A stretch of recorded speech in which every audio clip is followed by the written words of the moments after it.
네, 여러분 반갑습니다. 네, 이렇게 또 어지럽고 혼란한 시국에 나라와 또 우리 민족을 위해서 기도하러 모인 모든 분들 예수님의 이름으로 축복합니다. 오늘 기도를 통해서 하나님께서 우리 나라를 저는 새롭게 하실 줄도 믿습니다. 네. 오늘은 기도하기 앞서서 제가 좀 교회란 무엇이고 교회의 역할이 무엇인지를 좀 간략하게 말씀을 좀 나눠드리려고 합니다. 우리가 교회를 오래 다녔잖아요. 그리고 교회가 많습니다. 저는 사업을 15년 동안 하면서 작년에 이 왕동파 하나교회를 개척했지만 저한테는 교회를 개척하기까지 큰 고민이 있었습니다. 하나님, 교회가 이렇게 많고 불과 3km 바깥에 세계에서 제일 큰 교회가 여의도에 있는데 굳이 저까지 또 교회를 해야 될 이유가 뭡니까? 라고 사업을 하면서 하나님께 대한 물음이 끊임없이 있었습니다. 그 물음에 대해서 하나님께서 대답해 주셨던 게 뭐냐면 하나님의 말씀으로 이 세상의 기준을 세우는 교회를 기뻐한다는 마음을 받았습니다. 그래서 교회에 문구를 새겼습니다. 영어 문구인데 함께 읽겠습니다. God is the standard. 네, 하나님이 이 세상의 기준이십니다. 너무나 자명하고 진리인 이야기지만 오늘 이 자명하고 진리인 이야기가 굉장히 혼란스럽고 혼돈을 받고 있습니다. 하나님께서는 말씀으로 이 세상의 기준을 세우셨습니다. 세상 천지가 없어져도 하나님 말씀은 없어지지 않는다고 했습니다. 오늘 이 말씀으로 기준을 세우는 교회가 하나님이 기뻐하시는 교회인 줄로 믿습니다. 그리고 제가 제 손으로 제 과선의 밭을 갈아엎듯이 사업을 정리하고 이 교회를 이제 개척하게 됐습니다. 그리고 제 안에 꿈이 있었습니다.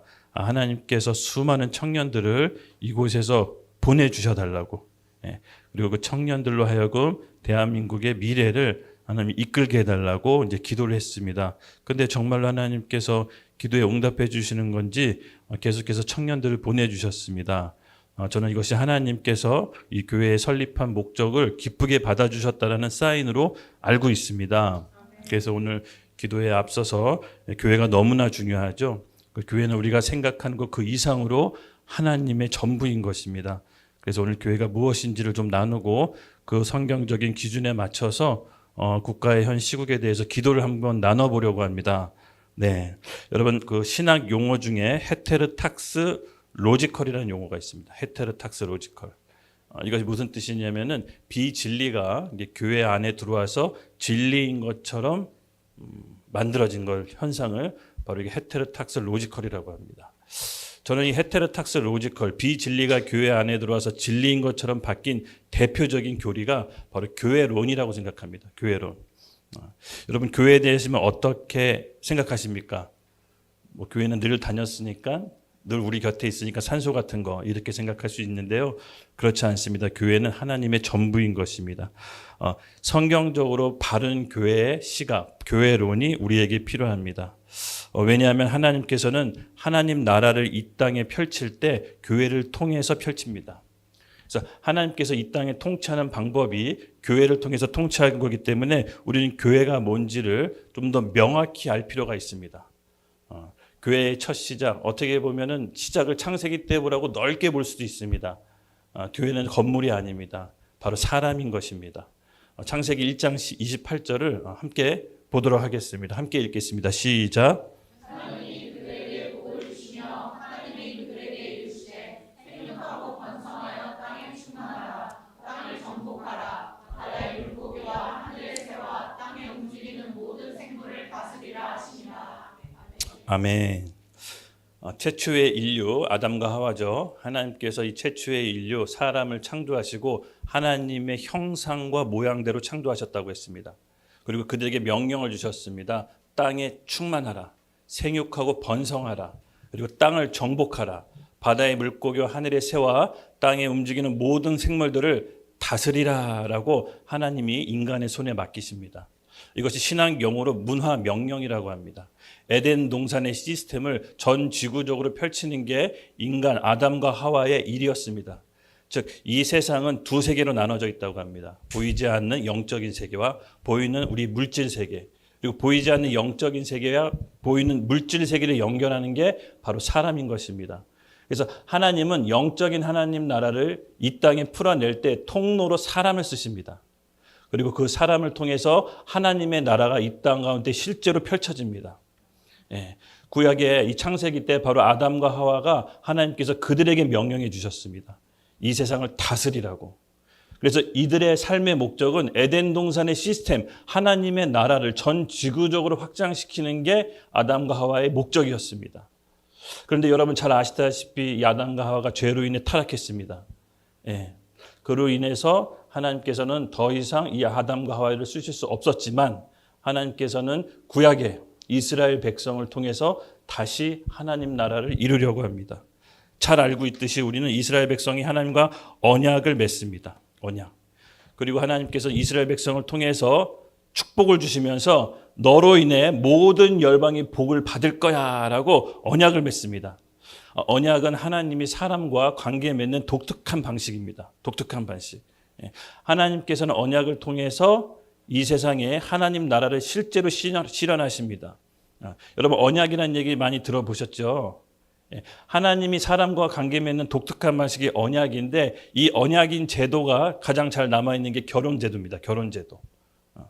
그리고 이 하나님께서는 언약을 어떻게 맺으셨냐면요. 둘이 뭉실하게 맺으시지 않습니다.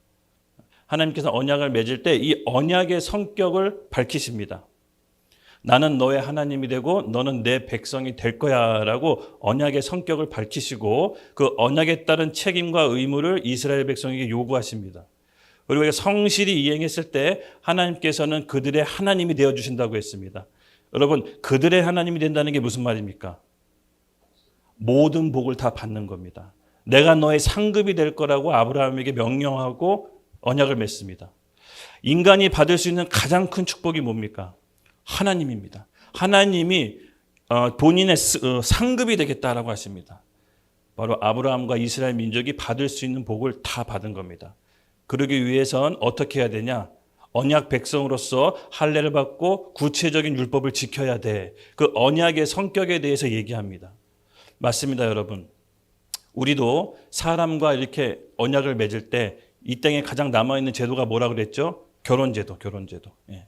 여러분 결혼식 할 때 아직 결혼 안 하신 미혼 자매님들, 형제님들 많을 텐데 양가 부모 앞에서 이 결혼식의 성격을 공표합니다. 당신은 나의 아내가 되고 나는 당신의 남편이 되고 우리의 결혼 생활은 서로 충실해야 되라고 많은 하객 앞에서 이 결혼의 성격을 공표합니다. 그리고 아내가 남편에게 지켜야 될 거, 남편이 아내에게 지켜야 될 거를 하객들 앞에서 선포합니다. 그렇죠? 그래서 이 언약을 깨는 즉시 죽는 겁니다. 고대 근동 집안의 언약을 맺을 때 동물을 반으로 쪼갭니다. 그리고 양 부족갈이 손을 붙잡고 그 동물의 반 사이로 지나갑니다. 그게 무슨 뜻이냐? 언약을 깰 시 이 동물이 반으로 쪼개진 것처럼 죽어도 할 말이 없다라는 겁니다. 그만큼 언약은 강력한 구속력을 갖고 있습니다. 그래서 하나님께서 이스라엘 백성하고 언약을 맺는다라는 것은 내가 죽을지언정 너하고 맺은 언약은 깨지 않는다라는 겁니다. 그래서 언약은 약속보다 강력한 구속력을 갖습니다. 그래서 이 언약은요, 결코 하나님이 인간하고 두리뭉실하게 은근슬쩍 관계 맺는 방식이 아닙니다. 여러분 성경적으로 봤을 때 앞으로 이제 여러분이 결혼을 해야 되겠지만 은근슬쩍 썸 타는 거 성경적이지 않습니다. 결혼을 하기 위해서는 저희 교회에서는 청년들한테 제가 얘기하지만 왜 사귀는지 왜 만나는지 이 교제의 성격이 뭔지 명확히 밝히고 합니다. 결혼을 전제 조건으로 교제를 하는 겁니다. 그게 아니라 은근슬쩍 관계 맺고 썸 타다가 헤어지면 그만, 이게 아닌 것입니다. 서로에게 책임지는 것은 언약입니다. 언약.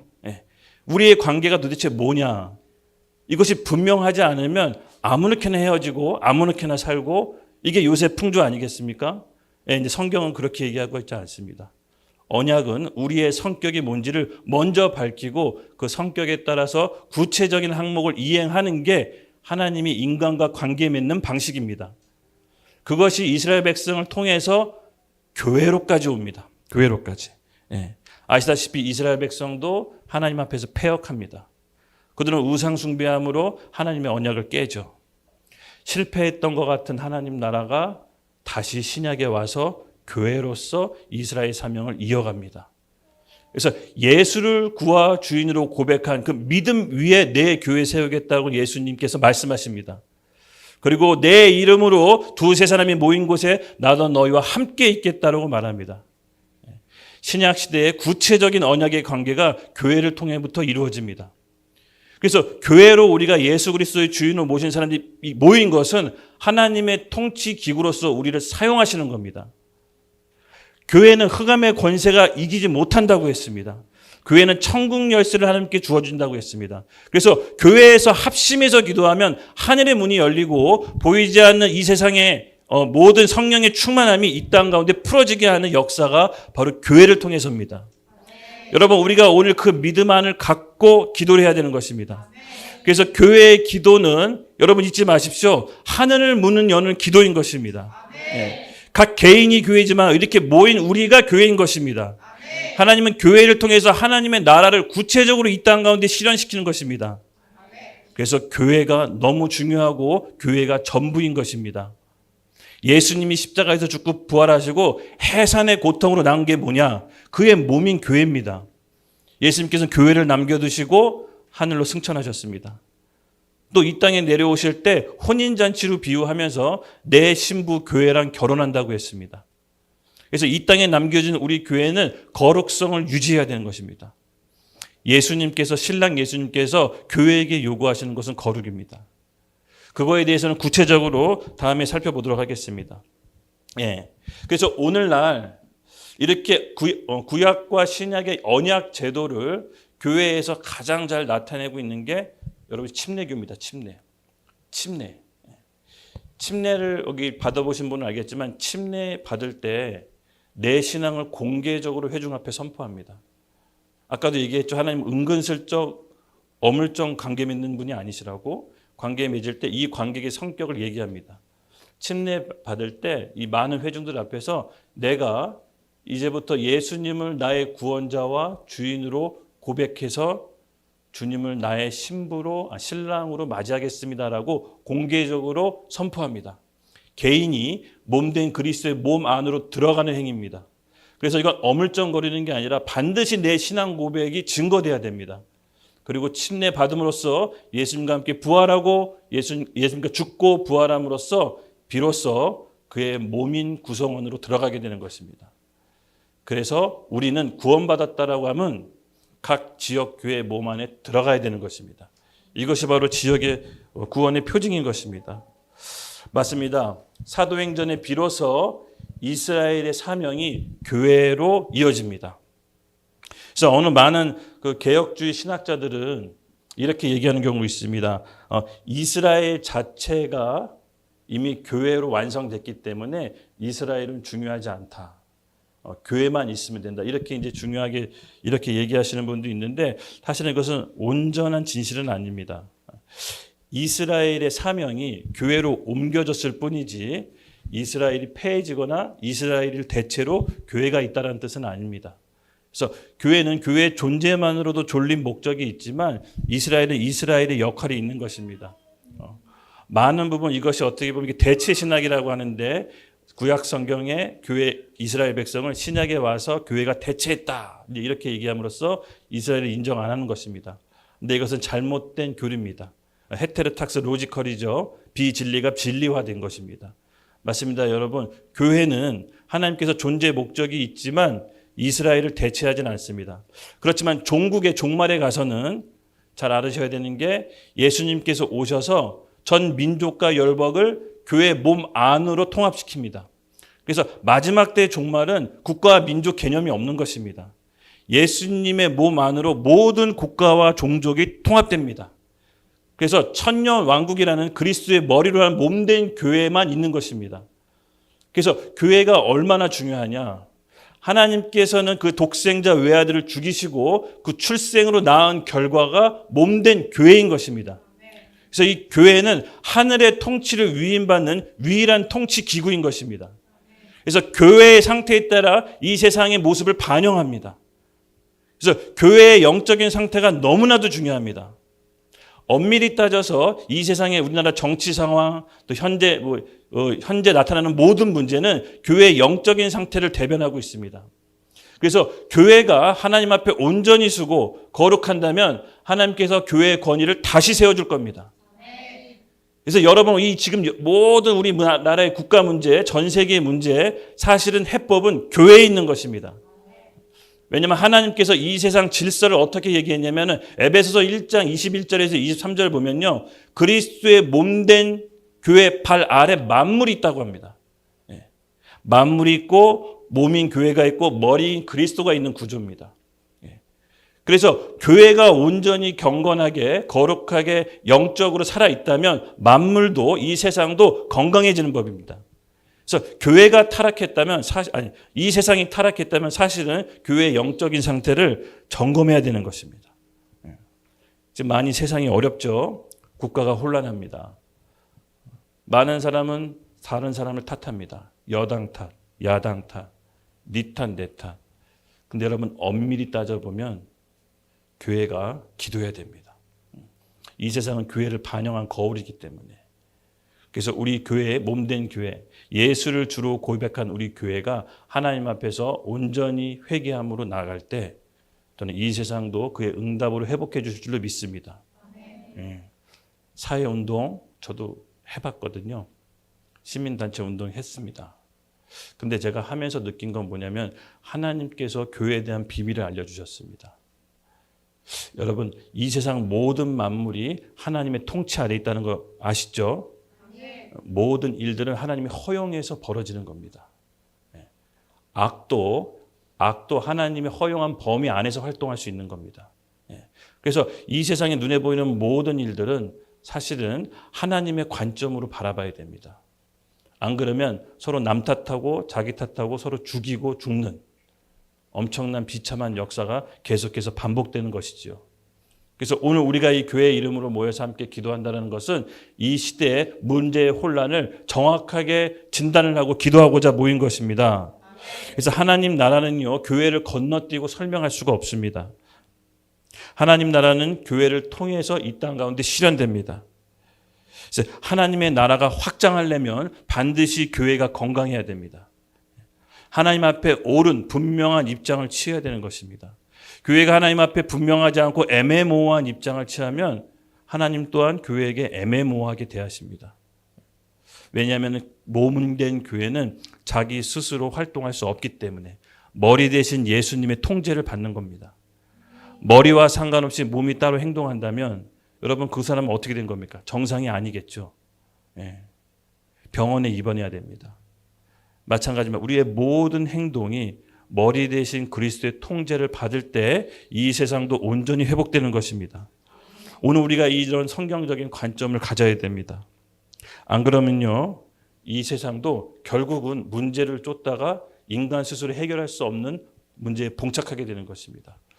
말씀을 같이 함께 읽어보면 이 하나님 나라에 대한 개념을 조금 더 자세히 제가 설명하려고 합니다. 사도행전 1장 2절에서 3절 말씀 함께 읽겠습니다. 시작.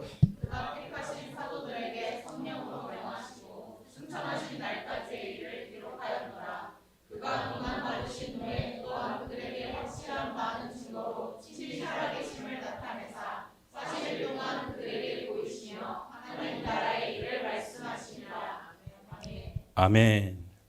예수님께서 살아생전에 수많은 이적과 기사 그리고 복음 전파를 하셨습니다. 그리고 십자가에서 죽으시고 부활하신 다음에 40일 동안 지상에서 있으셨는데 40일 동안 부활하고 지상에서는 한 번도 기적을 나타내지 않으십니다. 뭘 했죠? 하나님 나라에 대한 일들을 전파합니다. 하나님 나라는 큰 개념입니다. 하나님이 통치하고 다스리는 나라가 하나님 나라입니다. 예수님께서 하나님 나라에 관한 일들을 40일 동안 가르치셨다고 합니다. 바울이 말년에 죽기 전에 했던 말이 있습니다. 바울은 복음 전도자와 교회 개척자로 유명하죠. 하지만 그의 그 핵심이 단순히 복음 전도에만 있지는 않았습니다. 그는 하나님 나라도 함께 전파했습니다. 우리 사도행전 28절 말씀 함께 전하겠습니다. 31절 함께 읽겠습니다. 시작. 하나님 나라를 전파하며 주 예수 그리스도에 관한 모든 것을 담대하게 거침없이 가르치더라. 아멘. 제가 대표적인 이 두 말만 뽑았지만 사도행전을 여러분 자세히 보시면요, 사도들이 하나님 나라에서 전파해 됐다는 말이 수두룩합니다. 예수님도 하나님 나라, 사도도 하나님 나라. 여러분 그렇다면 하나님 나라가 무엇입니까? 오늘날 우리 교회가 바로 잡히게 잡아야 되는 균형 잡힌 하나님 나라의 관점이 필요합니다. 그것은 바로 교회를 떼놓고는 설명할 수가 없습니다. 하나님 나라의 통치는 교회를 통해서 이루어지기 때문에 그렇습니다. 교회는 복음 전파와 영혼 구원을 이루어야 되는 본질적인 사명이 있습니다. 그렇지만 그 교회가 영혼 구원과 선교를 하는 수단은 아닙니다. 수단이 아니에요. 많은 부분 우리가 오해하고 있는 게 교회는 영혼 구원하고 선교해야 된다는 약간 수단적 의미를 생각하는데 수단이 아니라 교회의 한 기능입니다. 교회가 영혼 구원해야죠. 그럼 반드시 해야 됩니다. 하지만 영혼 구원만 하라고 교회를 놔둔 것은 아닙니다. 반드시 하나님 나라를 이 땅 가운데 실현시켜야 됩니다. 그 하나님 나라가 구체적으로 뭡니까? 하나님이 통치하고 다스리는 나라. 하나님께서 이 땅에 통치하고 다스리는 나라 뭔지를 살펴보겠습니다. 교회라는 뜻을 조금 더 구체적으로 살펴보겠습니다. 여러분, 교회가 헬라어로 뭐죠? 에클레시아, 에클레시아입니다. 이 에클레시아라는 뜻을 잘 보면 그 어원이 로마 황제가 자신의 뜻과 생각을 그 에클레시아라는 단체에 통해서 로마 제국 전체로 미치게 하는 게 에클레시아의 뜻입니다. 즉 어찌 보면 종교적인 단체의 모임보다 정치단체의 모임이 조금 더 가깝습니다. 에클레시아는 황제의 뜻과 생각을 자신의 제국 가운데 펼치는 의회 기구 같은 겁니다. 근데 그 에클레시아를 교회라는 이름으로 썼습니다. 즉 교회는 복음 전파와 영혼 구원뿐만 아니라 하나님의 나라와 뜻을 이 땅 가운데 펼쳐야 되는 구체적인 기능이 있어야 되는 것입니다. 세상이 많이 혼란스럽습니다. 악법이 만들어지고 있습니다. 낙태는 더 이상 죄가 아니게 됐습니다. 간통도 더 이상 죄가 아니게 됐습니다. 여러분, 지금 결혼한 부부 남녀가 서로 남자친구 여자친구 따로 두는 게 유행이라고 합니다. 그런 카페와 사이트들이 있다고 합니다. 왜? 간통이 더 이상 죄가 아니기 때문에. 법이 그렇게 된 겁니다. 그럼 이 시점에서 교회인 우리는 어떻게 해야 됩니까? 단순히 복음 전도하고 영혼 구원만 하는 것입니까? 아닙니다. 하나님 나라를 이 땅 가운데 실현해야 된다는 것은 하나님의 말씀을 정확히 교회가 제시해야 되는 겁니다. 간통은 죄입니다. 낙태는 죄입니다. 너무나도 간단한 얘기죠. 교회가 교회의 목소리를 내지 않을 때 반드시 이 세상은 부패합니다. 역사적으로 봤을 때 교회가 목소리를 내지 않을 때 반교회 운동으로 퍼지는 경우가 너무 많습니다. 그 얘기를 따로 듣기 원하시면 설교 들으러 오십시오. 마찬가지로 교회는 하나님 나라가 이 땅 가운데 실현시키기 위해서는 교회가 반드시 거룩해야 됩니다. 하나님께서는 교회를 뜻을 이루는 통치기구로 세우셨습니다. 그래서 복음 전도와 하나님 나라를 이 땅 가운데 구체적으로 이루는 균형 잡힌 교회론이 있어야 됩니다. 복음은 영혼 구원과 세계 선교를 반드시 감당해야 되지만 이 세상 가운데 기준을 제시해야 되는 등대와 같은 역할, 선지자적인 역할을 반드시 해야 됩니다. 이것이 균형을 잃어버리게 되면 반드시 이 세상도 균형을 잃어버립니다. 바울과 사도들과 예수님은 그 얘기를 전했던 것입니다. 하나님 나라와 그리스도에 관한 모든 것을 가르쳤더라. 바로 그리스도의 나라, 하나님의 나라, 에클레시아. 여러분, 하나님께서 우리를 이 시대 가운데 두시고 부르시고 기도하게 하신 이유가 있는 겁니다. 왜 우리를 다른 나라가 아니라 대한민국의 땅에서 태어나서 이 시간 함께 기도하게 했습니까? 하나님의 나라를 이 시간 가운데 이루라는 것입니다. 그래서 교회는 유일하게 이 세상 모든 단체 가운데 하나님의 뜻과 마음을 알 수 있는 그리스도의 몸인 것입니다. 교회가 현재 하나님의 마음과 뜻을 모른다면 미안합니다. 교회 아닙니다. 세상 단체겠죠. 교회는 사람이 운행하는 것 같지만 교회는 성령께서 운행하시는 영적인 공동체입니다. 그래서 교회는 하나님의 마음과 뜻을 이 땅 가운데 펼치기 위해서 하나님의 뜻을 알 수 있어야 됩니다. 그래서 늘 기도하고 예배하고 말씀 보고 성경을 연구하고 하나님의 뜻을 구하는 겁니다. 그래서 단순히 기도하는 거에서 그치지 않고 교회 각된 몸된 구성원이 각자의 분야로 나아가서 하나님의 뜻을 이루려고 나가는 것입니다. 이것이 바로 교회의 역할인 것입니다. 교회는 단순히 영혼 구원과 선교를만 하기 위해서 있는 것이 아닙니다. 반드시 해야 되지만 하나님 나라를 이 땅 가운데 실현시켜야 되는 교회의 사명이 있는 것입니다. 저는 이 하나님 나라에 대한 개념을 빼고 교회를 설명하는 것은 약간 좀 부족하다라고 생각합니다. 저는 개인적으로 그 분야에 관심이 많았습니다. 교회가 압수수색을 당하고 있습니다. 또 교회 지난 코로나 때 예배가 중단되었습니다. 여러분, 미국 같았으면 큰일 날 일입니다. 예배는 인간의 본성인 것입니다. 하나님께 예배할 수 있는 자유를 억압한 것은 있을 수 없는 일인 것입니다. 예. 미국 같았으면 연방 대법원에 이렇게 해서 정부 파하라고 했을 겁니다. 예. 왜냐하면 예배할 수 있는 권한은 인간이 준 게 아니라 하나님이 인간에게 부여하신 고유한 권한이기 때문에 어떤 사람도 정부도 단체도 예배할 수 있는 권리를 빼앗지 못한다라고 나옵니다. 이것은 교회론의 부재이기 때문에 교회가 예배가 중단되고 하나님 나라가 중단되고 이런 것이 가만히 있고 목사님이 압수수색 당하고 구속영장으로 청구되고 하나님의 나라와 교회론의 부재가 있기 때문에 여기에 대해서 별 반응이 없는 것입니다. 저는 오늘 여기에 모인 모든 분들이 하나님의 나라가 여러분 마음 가운데 바로 세워지기를 예수님의 이름으로 축복합니다. 예, 이런 한 사람 한 사람들이 말씀의 기준 앞에 바로 세워지면 저는 하나님께서 다시 새 일을 시작하신 줄로 믿습니다. 예, 저는 이 교회를 통해서 하나님께서 지금 대한민국에 새 일을 행하실 겁니다. 그래서 여러분 기도하러 오신 모든 분들 정말로 예수님의 이름으로 축복하고요. 오늘 이 마음을 뜨겁게 간직하고 여러분 각자의 분야로 나가서 그 분야의 하나님 나라를 이룹시다. 영적 기류를 바꿔냅시다. 예, 여기 의사도 있고 배우도 있고 영어 선생님도 있고 각자 뭐 가정주부도 있고 교회 목회자도 있지만은 각 분야로 나아가서 하나님의 나라를 임하도록 영적인 기류를 바꿔내야 되는 우리에겐 소명이 있는 것입니다. 네. 그래서 여러분 이런 철저한 하나님 나라의 말씀에 입각해서 영혼 구원과 복음 전파를 이루십시오. 네. 본격적으로 여러분과 함께 기도하기 원합니다. 우리의 이 합심해서 하는 기도를 통해서 하나님께서 역사하실 줄로 믿습니다. 마태복음 16장 24절입니다. 함께 읽겠습니다. 시작. 이에 예수께서 제자들에게 이르시되 누구든지 나를 따르려거든 자기를 부인하고 자기 십자가를 지고 나를 따를 것이니라. 아멘. 아멘. 제가 이제 교회와 목회를 하면서 느꼈던 부분들이 있습니다.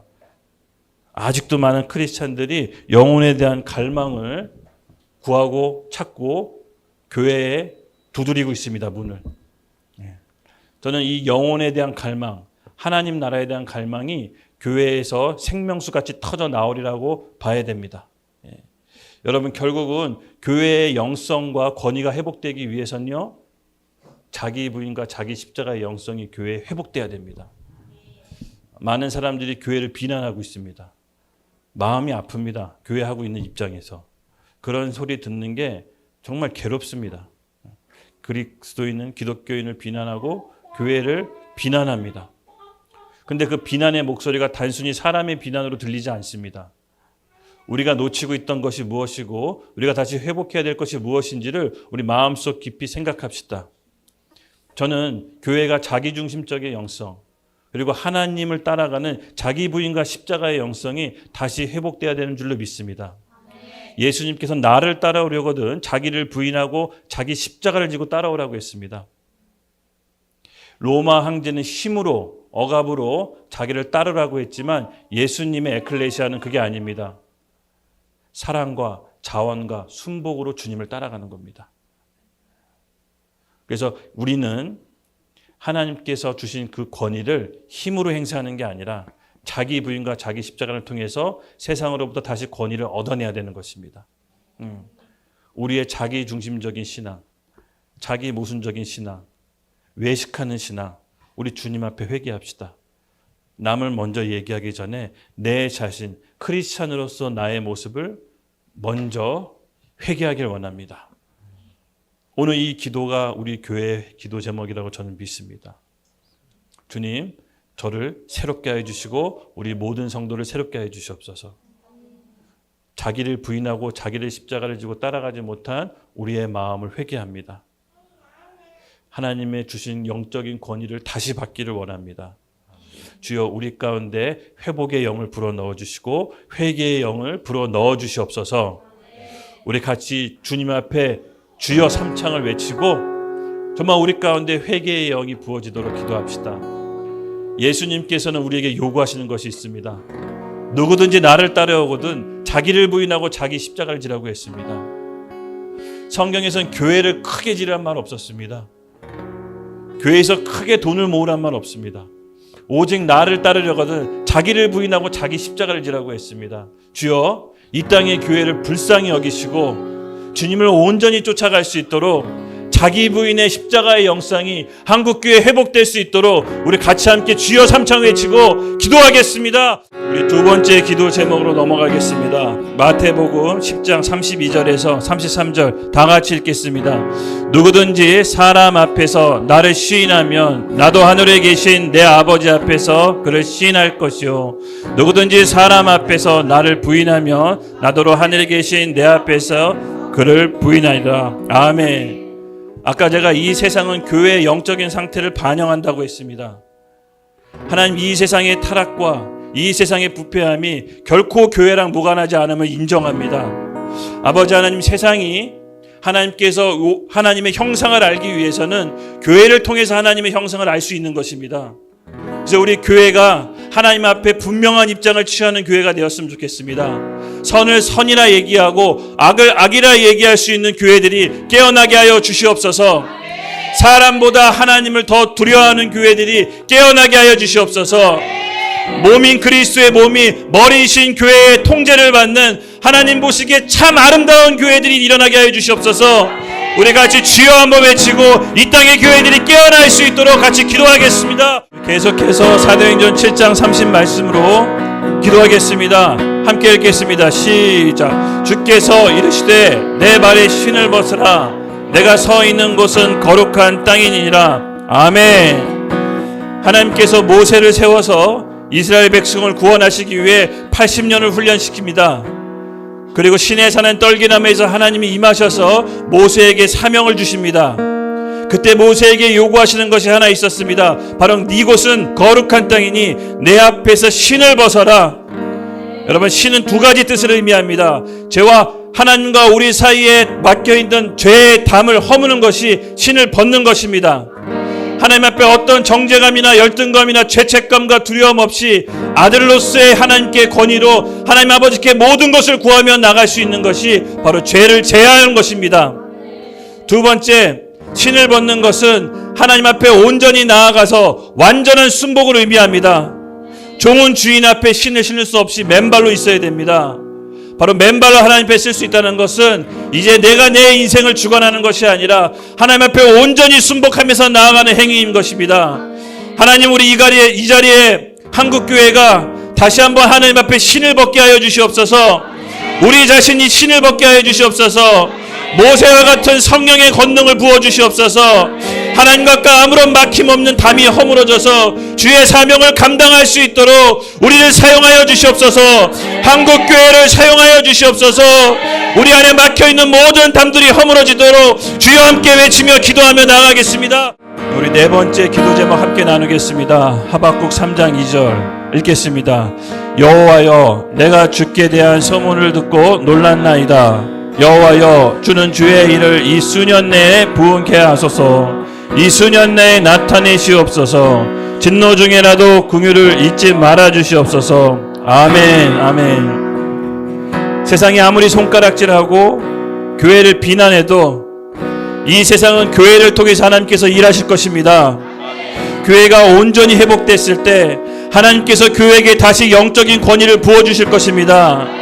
하나님, 이 땅에 있는 교회에게 하나님 다시 한번 부흥을 허락하여 주시옵소서. 우리 세대가 경험하지 못했던 이 부흥의 역사를 우리 다음 세대, 자녀 세대라도 하나님 허락하여 주시옵소서. 진노 중에라도 긍휼을 잊지 말아주시고 이 하나님의 일을 수년 내에 일으켜 하여 주시옵소서. 나라가 어렵다고 해서 불만 불편하는 말을 하지 않고 하나님께 해주시는 선한 말과 소망의 말로 우리의 입술을 바꾸길 원합니다. 하나님, 우리에게 교회에게 허락하신 입술의 권세를 사용하셔서 예수 그리스도의 권세를 사용하게 하여 주시옵소서. 이 땅에 묻고 푸는 권세가 교회의 입술에 달려 있습니다. 하나님, 우리 교회가 부흥을 외칠 때 하나님께서 이 땅을 회복해 주실 것을 믿습니다. 우리 같이 주여 한번 외치고 이 땅의 부흥을 위해 기도하겠습니다. 여러분 다 아시다시피 오늘 이 자는 기도하는 자리입니다. 하나님 앞에 우리 마음을 호소하고 도움을 구하는 자리입니다. 그래서 저 혼자만 이 기도 제목을 나누는 게 아니라 제가 마지막 기도 제목을 나눌 텐데, 혹시 이 마지막 기도 제목을 듣고 나도 하나님께서 주신 마음과 뜻이 있다면 이 자리에서 나와서 기도 제목을 말씀해 주십시오. 같이 기도하겠습니다. 우리의 마음과 뜻을 하나님께서 이곳에서 함께 받으신 줄로 믿습니다. 혹시 내가 우리와 함께 기도하고 싶은 제목이 있다면 나와서 기도 제목을 짧게 나눠주십시오. 우리 함께 기도하겠습니다. 제가 먼저 기도하겠습니다. 로마서 13장 1절에서 2절 말씀 제가 읽어드리겠습니다. 각 사람은 위에 있는 권세들에게 복종하라. 권세는 하나님으로부터 나지 않음이 없나니 모든 권세는 다 하나님께서 정하신 바라. 그러므로 권세를 거스리는 자는 하나님의 명을 거스림이니 거스르는 자들은 심판을 자취하리라. 아멘. 여러분, 하나님 지금 우리 눈앞에 있는 권세는 하나님께서 다 정하신 줄 믿죠? 결코 우연이 없습니다. 우리가 싫어하던 좋아하던 그것은 하나님께서 결정하신 것입니다. 하나님은 눈에 보이는 권세자들에게 복종하라고 했습니다. 여러분, 지금은 남의 탓을 할 때가 아닙니다. 대통령 탓을 할 때가 아닙니다. 정부를 탓할 때가 아닙니다. 하나님께서는 우리의 마음이 회개하고 올바로 오기를 기다리고 계십니다. 여러분, 어떤 제도나 어떤 정치적인 활동이 이 나라를 회복시킬 수 없습니다. 지금은 하나님 앞에 무릎 꿇고 엎드려 기도해야 될 때인 줄로 믿습니다. 바로 교회가 하나님 앞에 엎드려 기도하며 호소할 때 저는 하나님께서 눈에 보이는 권세자들도 바꿔주신 줄로 믿습니다. 그래서 우리가 같이 함께 기도하기 원합니다. 하나님, 이 땅을 다시 회복시켜 주시고 우리의 굳어진 마음을 회복시켜 주시옵소서. 우리 같이 주여 기도할 때 하나님 앞에 전심으로 순복하며 나아갑시다. 우리 같이 있는 자리에서 무릎을 꿇고 하나님께 나아갑시다. 우리를 하나님 앞에 겸손히 받아주시옵소서. 하나님, 이 민족과 나라를 불쌍히 여겨주시옵소서. 하나님, 우리 교회를 불쌍히 여겨주시옵소서. 주님 앞에 기도로 나아가는 우리 심령들 가운데 하나님 이 나라를 고쳐주신 줄로 믿습니다. 우리 같이 기도하며 나가겠습니다. 자리에서 일어나서 앉아주시기 바랍니다. 혹시 저희 나라사랑 MG 기도회 같이 하시면서 하나님께서 주신 마음이 있다거나 함께 기도 제목을 나누고 싶은 게 있다면 같이 함께 기도합시다. 오늘은 기도의 자리고 하나님 앞에 우리의 마음을 호소드리는 자리입니다. 편안하게 주신 마음이 있다면 손을 들어서 표지해 주시기 바랍니다.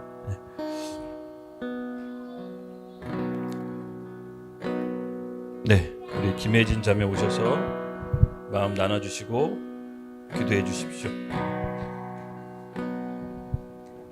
저는 전도사님이 말씀 이제 기도 나눌 거 있으면 나누라고 하실 때 며칠 전에 묵상했던 게 생각이 났는데, 요새 사도행전 묵상하고 있는데 그 초대교회 하면 다 엄청난 권능 이런 것들을 되게 사모하고 그러잖아요. 근데 이번에 보면서 좀 눈에 계속 보였던 거가 함께 모여 마음을 같이 해서 기도하기를 힘쓰고, 그리고 마음을 같이 해서 물건을 나누고, 또 마음을 같이 해서 모이기를 힘쓰고, 이런 말들이 있더라고요. 그래서 그 초대교회 때 그렇게 권능이 일어나고 그랬던 거가 마음이 온전히 하나가 되는 연합함이 있었기 때문이 아닐까 싶어서, 한국교회가 이 나라의 데스티니, 한반도를 향한 하나님의 약속 데스티니를 향해 한 마음으로 온전히 연합될 수 있기를 기도하면 좋겠습니다.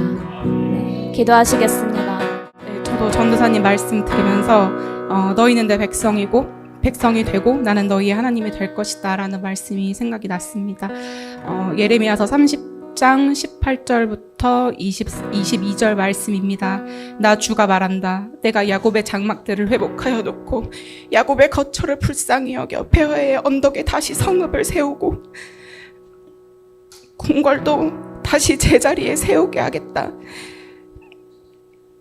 그러면 그들로부터 감사의 노래가 터져 나오고 기쁨의 목소리가 퍼져 나올 것이다. 내가 그들을 번창하게 할 것이니 그들의 수가 줄지 않을 것이다. 내가 그들을 영화롭게 할 것이니 그들이 멸시를 당하지 않을 것이다. 그 자손이 옛날과 같이 회복되고 그 회중이 나의 앞에 굳건해질 것이다. 그를 억압하는 모든 사람을 내가 벌하겠다. 그들의 지도자가 같은 결례에서 나오고 그들의 통치자가 같은 민족 가운데서 나올 것이다. 내가 그를 부를 때에 그는 나에게 가까이 올 것이다. 그렇지 않으면 누가 감히 목숨을 걸고 나에게 가까이 올 수 있겠느냐. 나 주의 말이다. 너희는 나의 백성이 되고 나는 너희의 하나님이 될 것이다. 아멘. 이 시간 하나님께서 우리에게 물으시는 것 같습니다. 하나님께서 우리를 하나님의 백성으로 삼으셨습니다. 우리의 역사 가운데 하나님께서 끊임없이 인격적으로 이 나라에 개입하신 사건들을 우리가 모두 알고 있습니다. 하나님께서 간섭하셔서 역사 가운데 우리나라가 하나님께 붙들림 받았음을 우리가 부인할 수 없습니다. 그래서 하나님께서 너희는 내 백성이 되고 나는 너희의 하나님이 되리라 라고 말씀하시는 것 같습니다. 마치 우리가 이미 죄인이어서 죽을 수밖에 없는 우리를 주님께서 살리시고 회복시키신 것처럼 우리가 거듭나서 하나님 안에 다시 태어나 더 이상 육신적인 존재가 아닌 것처럼 우리가 이제 하나님 안에서 하나님의 백성이 되었습니다. 이제 우리가 하나님께 순종의 열매를 드리기 원합니다. 그리고 주님께서 물으시는 것 같습니다. 너희는 이 나라, 이 백성, 갈라진 이 나라 가운데 너는 어떤 태도를 취하겠느냐. 하나님, 우리가 순종의 열매를 드리기 원합니다. 기도의 열매를 드리기 원합니다. 이 나라를 위해 우리가 부르짖기 원합니다. 이 시간 우리가 하나님의 백성입니다. 주님, 우리를 눈여겨봐 주십시오. 지금 이 시간 주님의 백성들이 주님 앞에 무릎 꿇고 기도할 때 아버지 하늘 문을 여시고 이 시간 이 땅 가운데 주님 개입하여 달라고, 주님의 나라 가운데 개입하여 달라고 이 시간 부르짖어 하나님께 매달리는 기도를 드리시겠습니다. 하나님 아버지 감사합니다. 오늘 저희가 마음을 모아 드렸던 합심하는 이 기도를 하나님 기쁘게 받아주시옵소서. 지금도 살아 역사하시는 우리 하나님의 말씀과 또 그를 통해서 그의 몸인 교회를 통해서 그 기도를 받아주셔서 오늘 이 가운데 임하신 것을 믿습니다. 저희 기도를 하나님 기쁘게 받아주시고 우리 대한민국과 한국교회를 다시 한번 소생시켜 주시옵소서. 감사합니다. 오늘 드려진 모든 기도 예수님의 이름으로 감사하며 올려드립니다. 아멘.